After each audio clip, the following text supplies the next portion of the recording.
Welcome to this location. We are here in Culver City, Los Angeles, California at this beautiful brand new build condominium designed by KAP Architecture.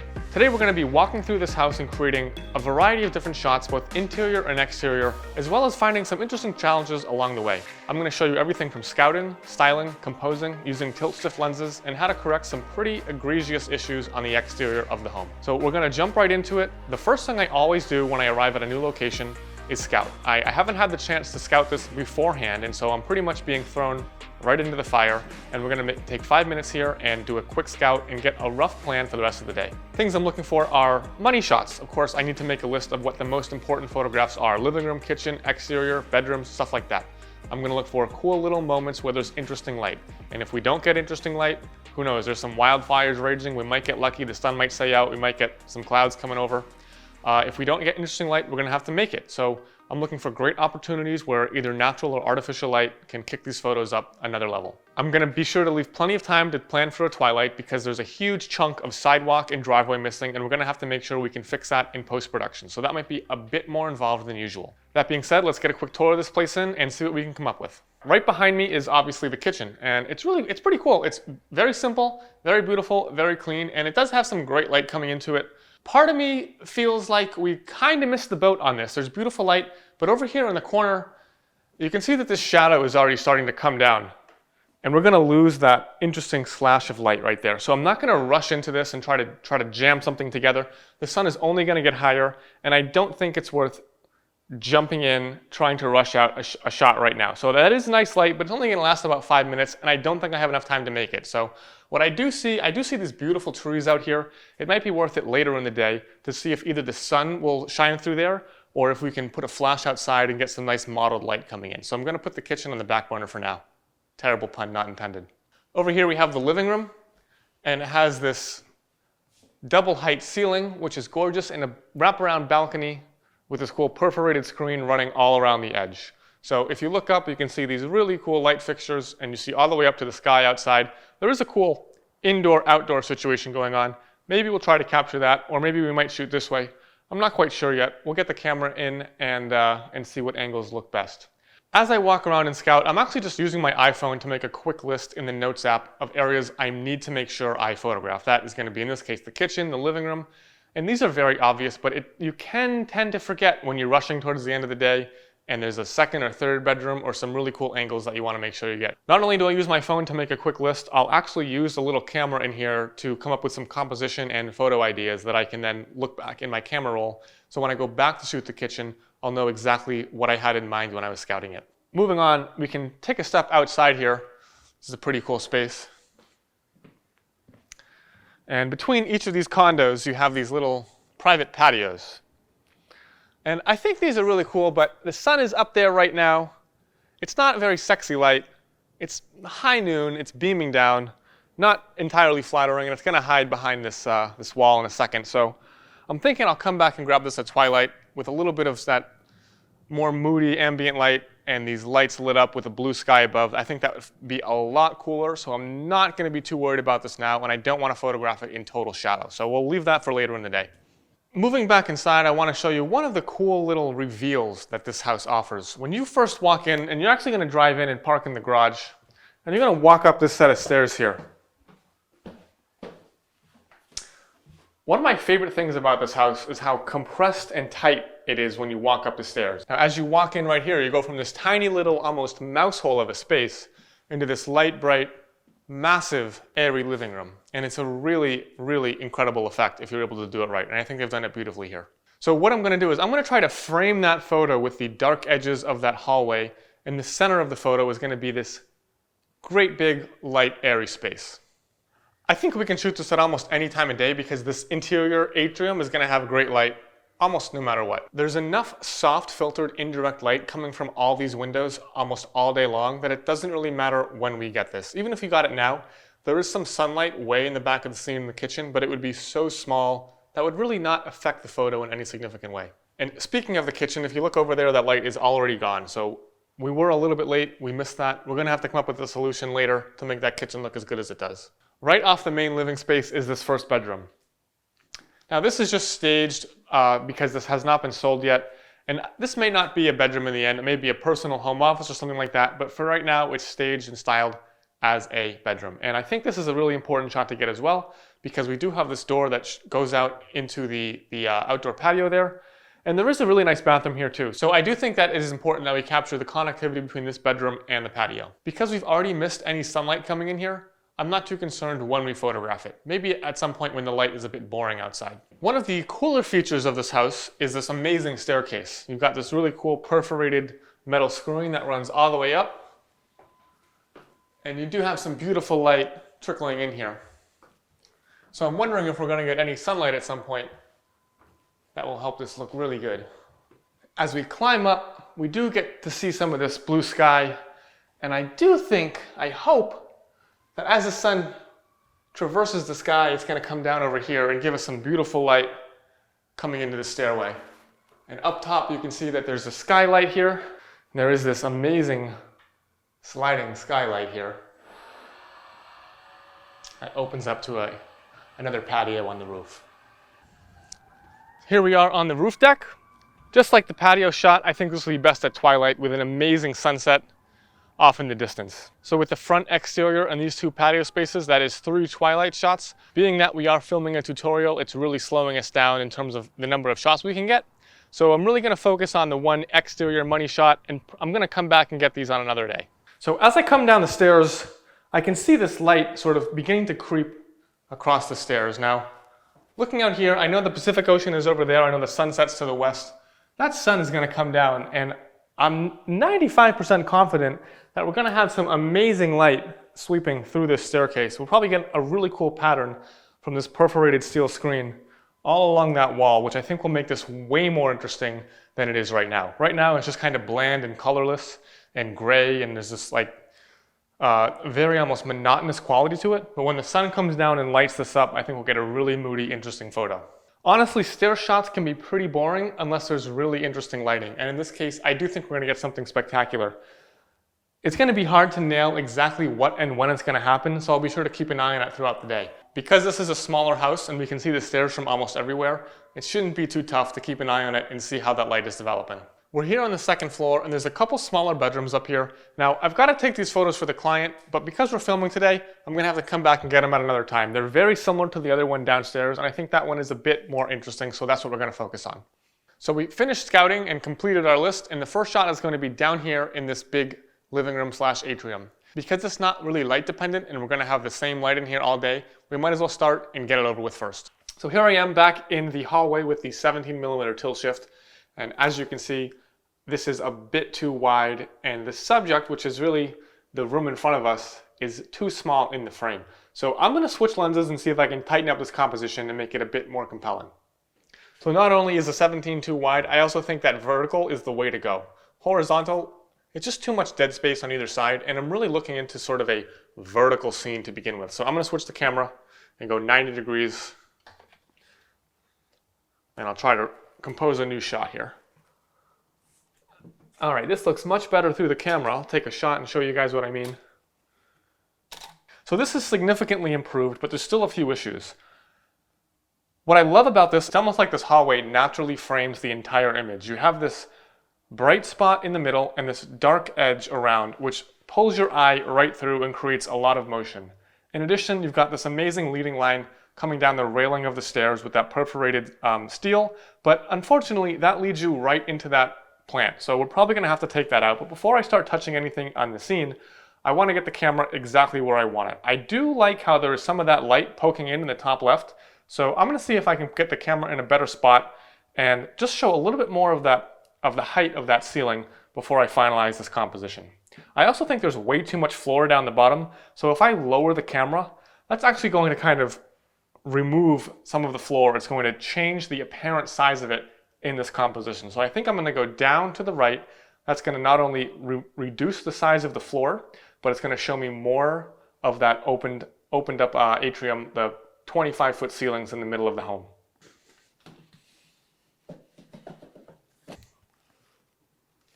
Okay, so I found my new position and I'm liking this a lot better. I've come down and to the right about 1 foot. So let's do a test shot and I'll show you how this looks. Now check that out. There's still a lot of floor, But I have a secret weapon that I haven't mentioned yet. I have this tilt shift lens, and I'm going to keep the perspective, I'm going to keep the camera location and everything exactly the same. All I'm going to do is I'm going to shift the lens up and to the left.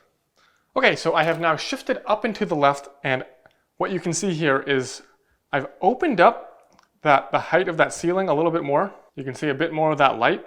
And what's also happened here is this really cool series of rectangles and squares moving through the photo. You can see that rectangle on the far left, that darkened area, and then up above where the ceiling is, where you've got that fire alarm and the sprinkler cover.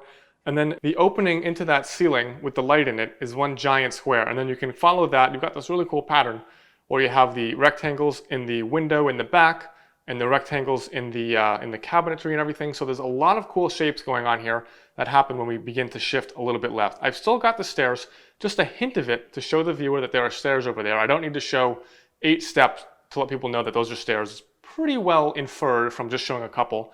And again, I still get that darkened border around the whole thing, which opens up into this beautiful double height living room. Because this is a 1-point perspective photo, the tilt shift lens really helps us to keep all of our lines straight, both the vertical lines and horizontal lines. We are nearly perfectly lined up. And if I had a conventional lens, there's no way I'd be able to do this without beginning to introduce shift prow distortion. So now that the composition is dialed in a little bit, let's start rearranging furniture and make this photo final. Now, as I look at my test shot here on the iPad, there are a number of things that are kind of bugging me, right? Number one is the right-hand side is more or less a complete mess of confusing objects and plants and stools that don't need to be there. So I'm going to try to clean that up. The left side doesn't bother me too much. There's a couple things in the kitchen, but I think I'm going to start with the obvious. Let's clean up that right-hand side. So first thing first, to my eyes, is there's this big giant fake plant over here. I think if we take that out, it'll greatly simplify the whole right-hand side of the photo. So let's grab that plant, and we're just going to take it entirely out of the shot. I'm not really worried about removing this because there's plenty of other color in the photo, including out that back window. So taking away that one fake plant doesn't really mute the colors too much. Let's take another test shot and see how that looks.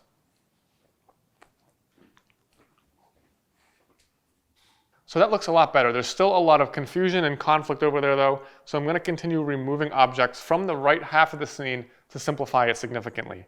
So I'm going to go ahead and, Colin, if you can grab this giant pyramid thing. You can't really tell what's going on there. And then I'm going to take out this too.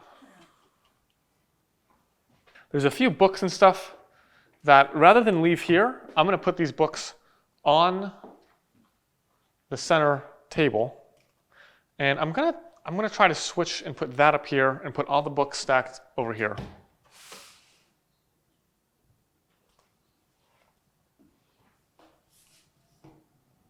So that's a significant improvement. I'm just gonna get in here, and what I'm doing now is I'm gonna zoom in so you guys can see. I'm moving these books so that they're not bunched up against that L in the couch. What I'm going to do is I'm going to put them right in front of that stool so that there's no extra confusing bits poking out there. Just going to hide that all behind the book, and so you get that sort of triangle base of the stool rather than anything else. And everything is clearly separated from the couch and the stool and the table. Next up, I've got a few things over here that I think can come out. I've got the edge of this railing right here running into this plant and this chair. So let's go ahead and just take this wooden side table out entirely for now. And then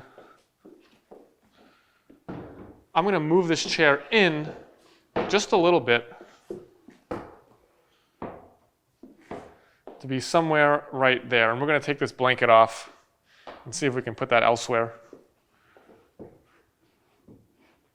Again, I can zoom in here, and you can see I'm positioning this chair. I don't want it behind the railing. I prefer it to be out here so that, again, everything is visually clear and separated. And now I can move this plant out a little bit and get it away from that railing. There we go. That looks pretty good. So there's this light here. This light also bugs me. It's so far away from the camera, and it's kind of getting in the way of that, the shade. Everything here is black and confusing, so I'm just going to remove this lamp entirely and clean up that area of the shot as well.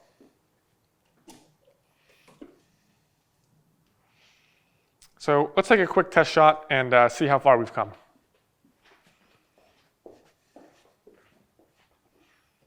Okay, that is greatly simplified and looks a lot better to me. Something that I've noticed as I'm walking around here is that this shade can go all the way up and let a little more light in. Rather have some kind of view or light coming in than just the shade kind of sucking it all up. I'm going to take that blanket that we took out, and there's a lot of sort of hard-edged objects over here. I'm going to casually throw it over the corner of this chair to see if we can get, yeah, there we go. It's going to hide the back of the chair and serve to soften up the scene. And at this point, I'm pretty happy with the right-hand side. That's looking really good to me. Let's take a look back in the kitchen and see if anything back there jumps out. There's an empty bottle of soap. We can put that in the sink. That doesn't really add anything. I don't mind much else. There's a book over here that I don't think needs to be here for any reason. Yep, that can go. And that bottle of soap can go. And then I think that will be clean enough because it's so far away from the camera.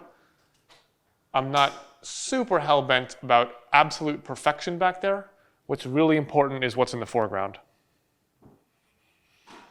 Okay, now, Colleen, when you get a chance, I'm going to have you work some magic on these pillows, which are kind of saggy and knocked over and bent out of shape. We're going to fluff those up nice and good.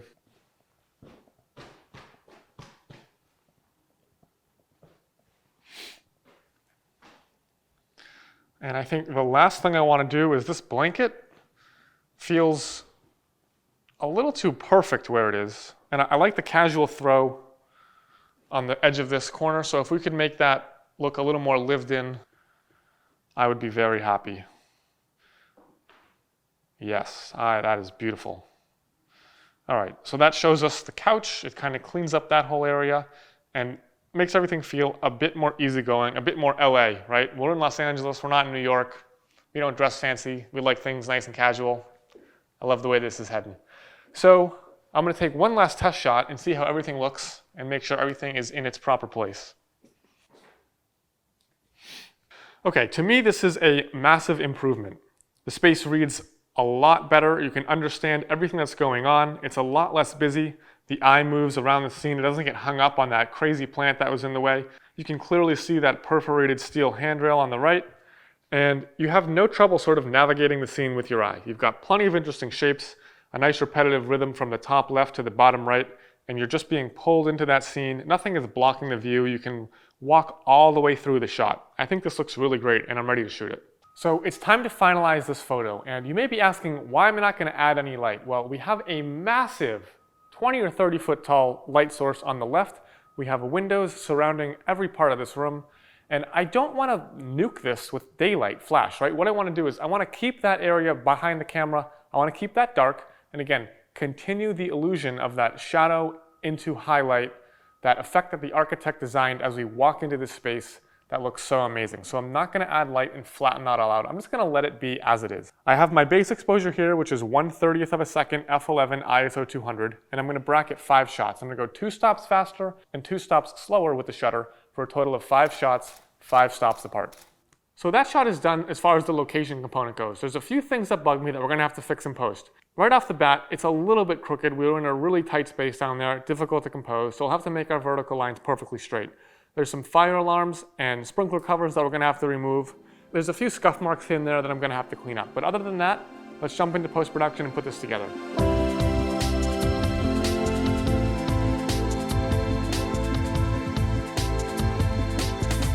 Alright everyone, welcome to the post-production part of this tutorial. Before I get started, I want to mention a few quick things. I'm going to be using 2 main pieces of software throughout the tutorial, and you'll hear me reference them at multiple times. I'll say, alright, let's jump into Lightroom or let's go into Photoshop. I want to make it very clear so that I save you time, money, and frustration. I'm going to be using Adobe Lightroom Classic and Adobe Photoshop CC. Now there are multiple versions out there, and Adobe does not make it very easy to understand this, but just so you're very sure, I'm going to spend just a minute here showing you the software I'm going to be using. There is an Adobe Lightroom product which is web-based, and this is a new product. Adobe basically renamed everything a couple years ago, and they turned their Lightroom into their web-based product. Now, it is a very powerful software, but it is based on the internet, and as such, it does have a number of sort of limitations, right? You can do some cool things with it. You can sync between your phone and your iPad and your computer or whatever, but when it comes to actually doing heavy editing and doing multiple layers in Photoshop and dealing with a huge catalog of images, Lightroom Classic is what you want to make sure you have. Now, Lightroom Classic, as you can see here on my screen, is a much more robust program, and it allows me to do all kinds of raw edits like the web-based version, but not only that, I can then open these files in Photoshop and then save them back to my Lightroom catalog so that they stay on my local computer. You cannot do this with the web-based version of Lightroom. So just again, to be very clear, make sure that you're using Adobe Lightroom Classic if you want to follow along. Of course, you can use your own preferred editor, but things will be a little bit different if you do end up using something like Capture One or Luminar, etc., etc., etc. Now you'll see under each location, there's a number of shots. There's the entry, there's the living room, and there's a folder called Edit. And in that folder is those are the actual shots that I'll be working on in the tutorial. So that's how you can find the pictures that we'll be working on together. Your catalog should look somewhat similar, probably not exactly identical because I'm gonna clean it up to keep the file size down before you guys download it. And every single location is subdivided by the specific photograph. So now that you know how we're going to be working, let's go ahead and get started on editing some of these pictures. So here are our 5 photos of our Los Angeles condo. As you saw, we bracketed from light to dark, dark to light. Here's our darkest exposure, moving all the way over to our brightest exposure. And I am going to start simple. I don't think we need to break out multiple bracketed images here. I'm just going to start with what I would consider to be the best of these images. Now this fourth brightest, or the almost brightest, but the 4th bracket in our series looks to me to be pretty good. If I look at this histogram, it's a little bit bunched up on the right, which means it's a little bit overexposed, but it does have some great shadow detail. I think I can pull these highlights down, and there's plenty of information there for us to work with. Anything I care about is not blown out. So I'm going to do some gentle Lightroom adjustments on this before we go into Photoshop and finalize the image. Now, this image is a little bit warm. If you look at the histogram, there's an overwhelming amount of yellows and reds. You can see those in these color channels right here. So what I'm going to do is I'm going to adjust the white balance. Again, we're working with a raw file. Very easy to adjust the white balance on this image. Rather than use it as shot, I'm going to use this eyedropper. I'm going to click on my eyedropper, and I'm going to click on what Lightroom calls a target neutral. This is something that we know is gray in real life. In this case, that is probably going to be this boring piece of wall right here. I'll click right here. And we get a nice, neutral, somewhat color-corrected image. You can still see there's a bit of color cast going on. We've got some greens coming in. It's a bit warm in some areas. But we're going to work on warming that up, cooling it down, adjusting that color in Photoshop in just a minute. Now, I'm going to take care of all of my raw edits here in Lightroom. The reason for that is when I open a photo as a layer in Photoshop, I'm going to be losing some data. I'm basically rasterizing that image, losing some of that headroom that a great raw file provides us. Now you can see I can adjust this exposure almost 3 to 4 stops in either direction before I see any serious loss of detail. And as I said, this is a little bit overexposed. So what I'm going to be doing, I'm going to pull the exposure down just a touch so that it feels a bit more like what we saw in real life. And what I'm looking for, again, I want that histogram to nicely represent the space. Because this was a mostly white room, it's going to be a little brighter than if it was a completely neutral or colorful room. So the histogram can go up against the right-hand side. Up here, we have a little bit of blown out area. You can see where that histogram is pushed all the way up against the right. That's probably just, yeah, this is white here out the window. I don't mind that being blown out. There's nothing really to see out there. Remember, it was totally smoky, totally gross, so pure white, I'm totally fine with that. Shadows, there are some shadows, and I do feel like they're a little bit lighter than they would be, but I'll probably deal with that in Photoshop. I can always make things a little bit darker in Photoshop, so I don't need to go nuts there. I'm gonna see if I can pull the highlights down. You can see what's happening when I'm pulling the highlights down. I'm getting some very subtle adjustments outside it looks a little bit better. You can see I'm sort of recovering some of that fuzzy edge of the tree, and inside I'm getting some of these, some of the definition on the window panels back. Some of the sunlight is coming back into view here as well. So I'm gonna make sure I pull down those highlights. As far as shadows, I don't think I really, like, you can mess around with your shadow slider and you can see what's gonna happen. It's pulling some data out of the shadows, but I like our shadows in our raw file. This is gonna be a relatively simple edit, so I don't need to go overboard here in Lightroom. The rest of these things are mostly edits that I can do either in Photoshop or once I bring the file back into Lightroom from Photoshop. So all of my exposure edits I like to take care of in Lightroom because I do have all that headroom to adjust things before I head to Photoshop. That's enough of my rambling. Let's open this sucker in Photoshop and see what we can do with it. I'm going to right click on the image, hover to edit in, and edit in Adobe Photoshop 2021. So here we are in Adobe Photoshop, and before I jump into this image, I just want to give you a quick overview of Photoshop, what it does, how I have it set up, and sort of how it works. So where Lightroom is made for cataloging tons and tons of pictures, Photoshop is more for editing a single image at a time. Now, of course, you can stack multiple photos together and make all kinds of crazy edits, but the main intent of Photoshop is to edit one thing at a time. It's not a cataloging software, it's not a retrieval software, it's not a backup software, it's mostly just for editing. On the left-hand side over here, you have all of your tools available to you. Everything from just moving your cursor around to the marquee tool, the lasso tool, the crop tool, eyedropper tool, so clone tool, gradient tool. There's all kinds of things that we're going to use throughout this tutorial. You may have nothing on the right-hand side of your image. You may have something. What I want you to do is go to Window, Workspace, and click on Photography. There's, of course, multiple uses for Photoshop, including graphic design, even video editing. I don't know where your Photoshop is because obviously everyone's computer, everyone's setup is going to be a little bit different, but you want to be working in the photography workspace. What's going to happen when you bring up the photography workspace is you're going to get these panels on the right-hand side. You're going to have your histogram just like Lightroom. You're going to have your adjustments just like Lightroom. Though instead of them being laid out in panels in Lightroom, you're going to have these buttons, and every time you click one of these buttons, it's going to add a new layer. So it's slightly more complicated, but a lot of the same tools are there. You also have your layers panel, you have your channels panel, and you have your paths panel, and we'll get to those later in the tutorial, but most importantly is the layers panel. When you're in Photoshop, you work in multiple layers. That's the way to do it non-destructively. Instead of erasing on a certain layer and never getting that data back, you can add another layer and delete or change one layer at a time to make sure that you're not erasing your original work. You'll also notice that I'm in full screen. I find it easier to work in the full screen mode. You can cycle through your views by hitting the F for full screen key. It'll bring up a number of different options here for you, but I like to work mainly in this full screen mode. It makes it very easy to click and drag and of course get a big view of what you're doing. Lastly, if you go to the Photoshop menu and you click on Preferences, here's a quick look at my preferences for how I lay my things out. There's a beep when done. I kind of find that annoying. Resize image during place. These are all things that come in handy, of course, as things get more complicated in the tutorial. Something I find very useful is to disable this open documents as tabs checkmark. Of course, do whatever you feel works best for you, but this is just how I work and how I'll be using Photoshop through the tutorial. I'm gonna click OK and get out of here. Let's start working on our picture. So here we are with our first shot of the Culver City condo. My hair clearly has not gotten any less crazy, but nonetheless, let's jump right into it. The first thing that I want to fix is the sort of uneven coloring throughout the picture.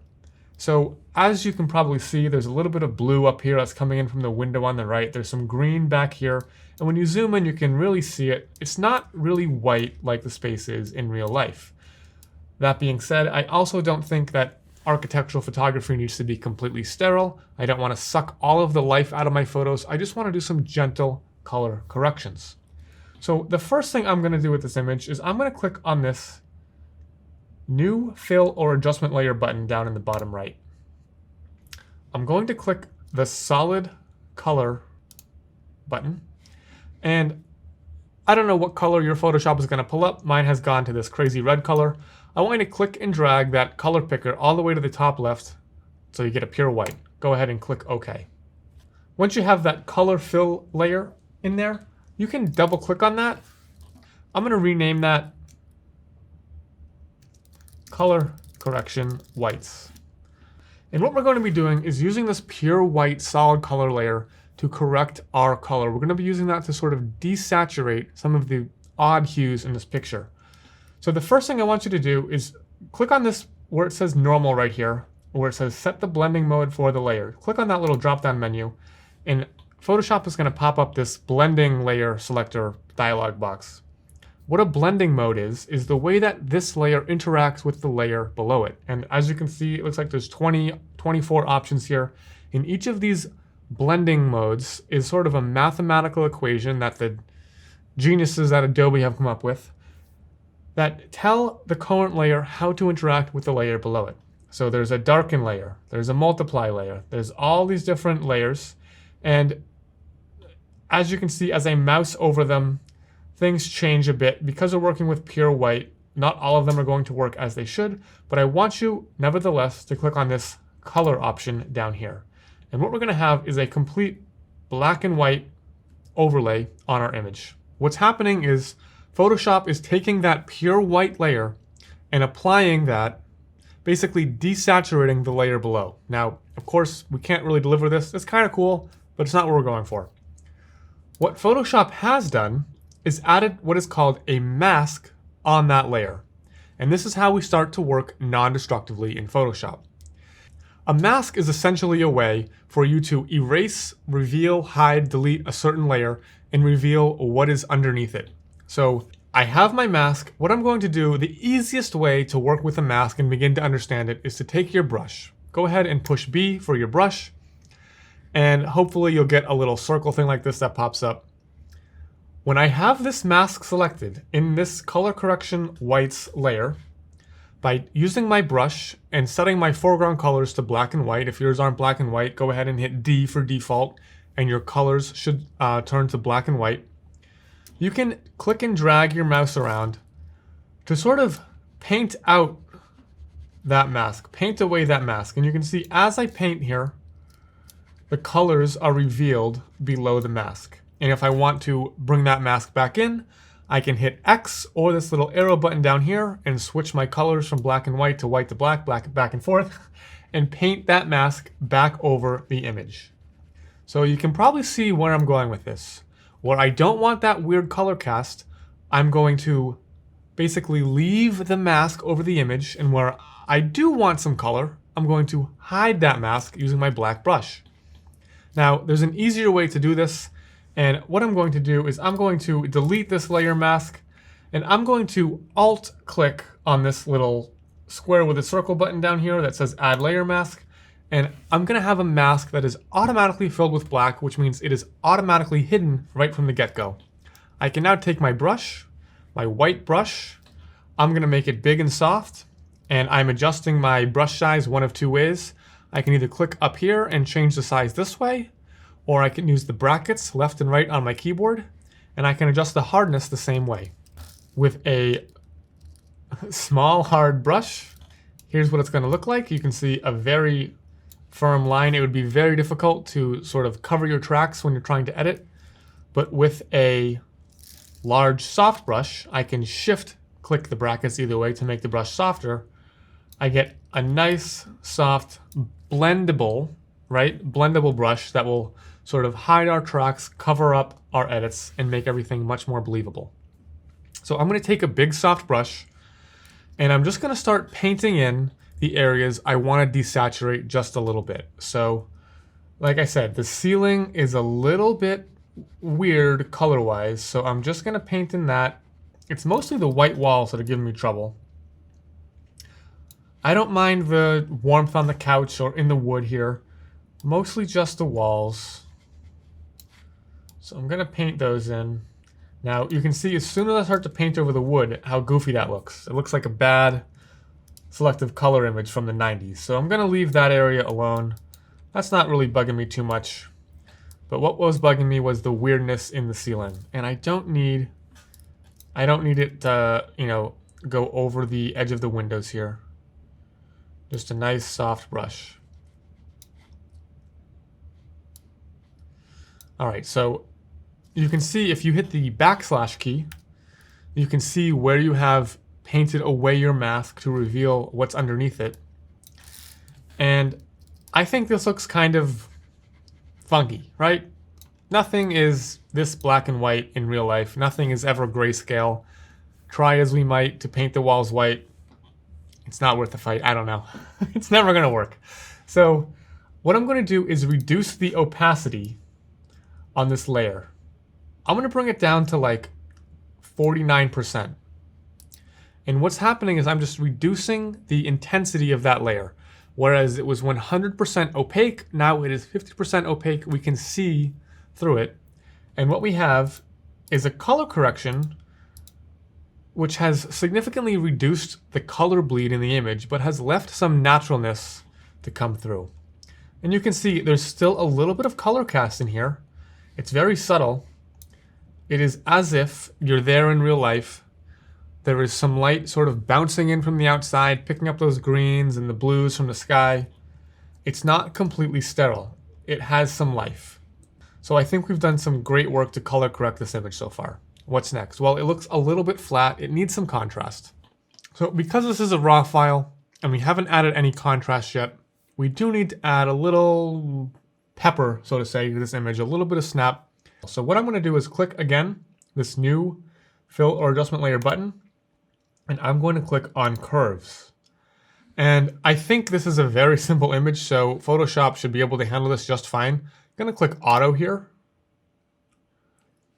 And super easy edit. The whites become a little whiter. I'm going to bring that black down. You can play with this as much as you want.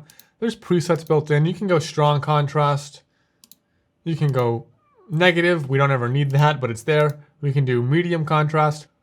So there's all kinds of presets built in. But when we do auto, we see what Photoshop comes up with. It looks pretty nice, but I think the shadows could use a touch more contrast. And let's turn that on and off and see. And you can see what a big difference it makes, right? This feels like fuzzy and it's like hazy or something. And when we add that contrast, it looks a lot better. So that sort of ties everything together. It looks a bit more realistic with that contrast, more like what the eye would see. So next up, what I want to get into is starting to alter sort of some of the shadow and depth in this image. Because this is a completely white space and there's light like everywhere, it feels a little bit flat depth-wise, and our job as architectural photographers is to translate a three-dimensional space into a two-dimensional medium.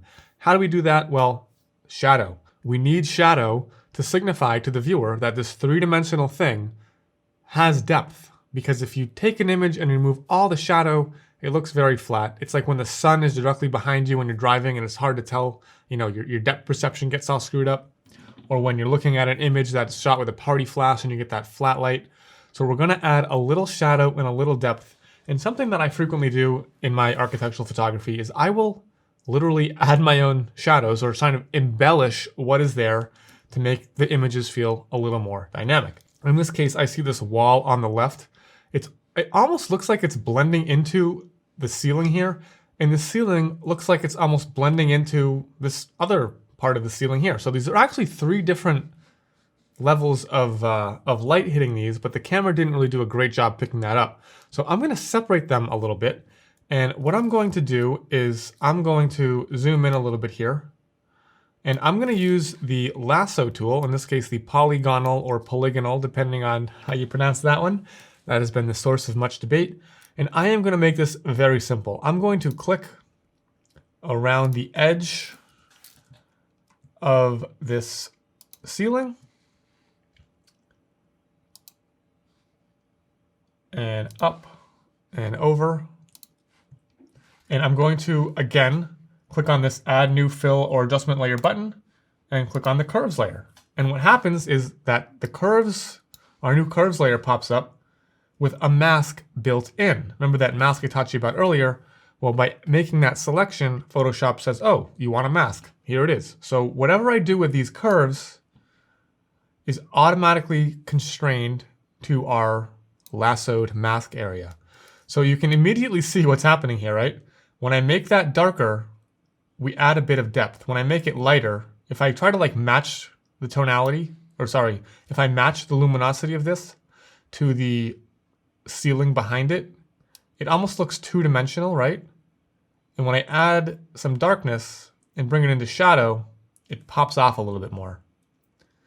So I'm going to do that, and that looks a lot better already. You can see how we've added that shadow to make this feel a little more dynamic, add a little bit of depth, and I'm fine with that. I'm going to do the same thing over on this left-hand side, and we're going to see what happens there. So again, I'm just clicking along the edge with the lasso. It is probably worth noting that I have the feather set to 1 pixel, and the option for the feather, you can see it at the top of my screen. That feather option is right here, and what the feather option does is it makes a soft transition from your selected area to your unselected area. So rather than being a pixel perfect cutout, there's a little softness so that transition feels a little more natural. I generally feather everything to 1 or 2 pixels. So I'm gonna do the same thing. I'm gonna add a curves adjustment layer, and I'm going to bring that down. Do I wanna make that darker or a little lighter? That feels a little wacky to me, right? So maybe it's a little bit lighter, right? Just a smidge. Again, to sort of separate it from those other surfaces and make it, yeah, sort of increase our perception of depth here.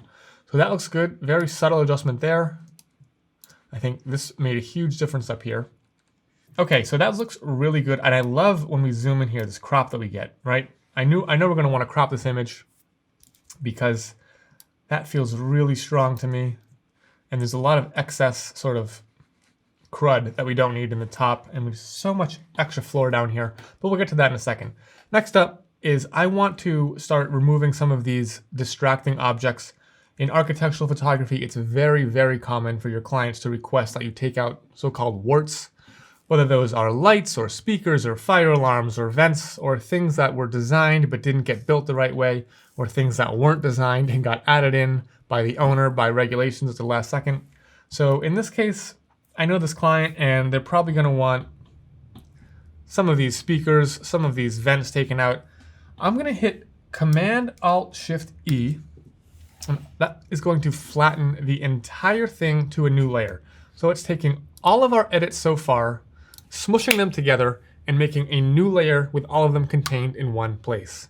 What I can then do is grab the content-aware fill tool or the clone tool and very easily get rid of distracting things. So here is my favorite and probably the easiest way to get rid of this stuff.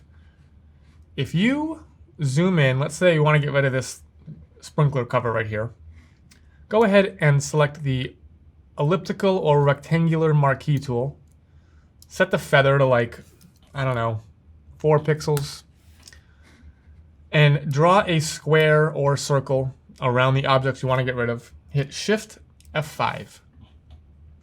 This will bring up the fill dialog box, and you want to click Content Aware. Opacity 100, mode normal, color adaptation checked. Go ahead, hit OK, and where'd it go? Poof, easy as that, it is gone. Next distracting thing, gonna go ahead and take these out. Shift F5, enter, done. Shift F5, enter. I sound like the slap chop guy. Speaker, Shift F5, gone. And what's amazing about this is it blends these sort of subtle gradients in that ceiling and covers its own tracks very, very well. So I'm going to take out these speakers. And when you have a complicated shape like this, I can't really do that because I'm going to run into that wall here. Hit L for the polygonal lasso tool. I'm going to say polygonal or polygonal, I can never decide. And go ahead and draw the rough shape of whatever object it is you're trying to get rid of. Shift F5. Unbelievable. Same thing here. We'll leave those two lights. And I'm gonna go in and get this.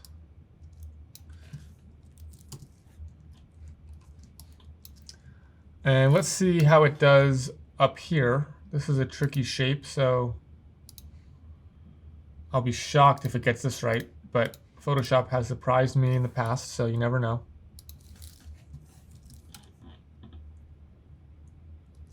Not bad. So I'm gonna have to go in with the clone brush and do this myself. I'm gonna use the same tool, the polygonal lasso tool, and just draw this shape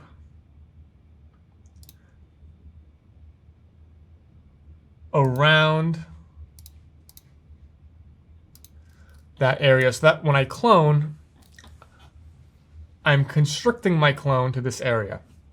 What would happen if I didn't do that? If you hit the clone tool, S, and you start sampling, so Alt, click to sample, you're gonna end up painting over things you don't want to paint over. But if I constrain my clone to this area, what happens is I can grab some of this color and I can just gently, softly get rid of that distracting object. Looks like I left a little debris there, so I'll go really small and shift click to get a straight line. Get rid of that. Done. All right. I have a feeling I'm going to crop these, so I'm not going to touch them. I think that looks really good. I'm going to go ahead and Command S to save that back to Lightroom. And the beauty of Lightroom and Photoshop is that they're integrated, so if you open something from Lightroom into Photoshop and then go save it in Photoshop, it will open back up in the same place in Lightroom, and there you can keep all of your edits together. So back to Lightroom, there is our edited shot. Something that's still driving me nuts is that it looks like it's leaning over. If you'll notice, this line sort of tapers away from that edge. That means we gotta fix our vertical and horizontal lines, and the way I'm going to do that, I'm going to jump down to this transform panel, and I'm going to use the guided transform here. And what that will allow me to do is click and drag along the vertical lines in the image. It will allow me to do the same thing along the horizontal lines. And I'm just telling Lightroom how I want it to correct this image. You can click, drag, and it will zoom in for you. And it will automatically skew and correct your image so that everything is nice and straight. It is very important in architectural photography that all of your vertical lines are vertical and your horizontal lines are horizontal when possible, because we want our clients to present themselves as being able to draw a straight line. Part of our job is not just making beautiful artistic shots, but also capturing reality, translating what the architect or designer has drawn or designed into a two-dimensional medium. And one of the immediate telltale signs of an amateur architectural photographer is vertical lines that are leaning all over the place. They point the camera up, the lines go like this. It looks like the house is falling over. You can't have it. Every single picture, with incredibly rare exception, should have those vertical lines nice and straight. So there we go, we have them nice and straight. Let's go ahead and crop this. I'm gonna see if I can run with the, maybe a 4:5 crop here. That's cutting off too much ceiling for me. Come up a little bit more. Let's see how that looks. No, I like more shadow, so I'm gonna try 5:7. I like to keep it to real ratios if possible, 2:3, 4:5, 5:7, 9:16, so that they fit onto pages and into graphics. But of course, by all means, if the picture is 174 by 362, crop to your heart's content.